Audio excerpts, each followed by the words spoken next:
Elections వస్తున్నాయి కదన్నా, ఈసారి ఎవరు సీఎం అవుతారు? 100% జగన్. ఏంటన్నా 100% జగన్ అన్నారు? ఇక ఆయన చేసిన పథకాలే చెప్తున్నాయి కదండి. విద్య ఉన్నాయి, వైద్యం ఉన్నాయి. ఫైనల్గా అల్టిమేట్గా చూసేది జగన్ గారినండి. ఇంకా ఆ మనిషితో సంబంధం లేదు. ఇంకా అంతే, 100% జగన్. జగన్ ఒక పెద్ద సైకో అంటున్నారు అందరూ. అన్న వాళ్ళే పెద్ద సైకోలు అండి. ఎవడన్నాడు ఆడే పెద్ద సైకో, అంతే కదా.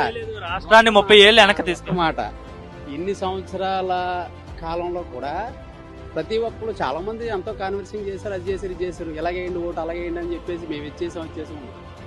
కానీ మీరు కూడా వినే ఉంటారు కదా, నేను మంచి చేస్తేనే ఓటేయండి అని ఇప్పటికొచ్చి పక్క రాష్ట్రాల్లో కూడా చాలా మంది అప్రిషియేట్ చేస్తున్నారు జగన్ గారిని.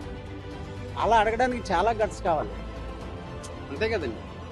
ఆ గట్స్ ఎవరికి ఉన్నాయంటే జగన్ గారికే.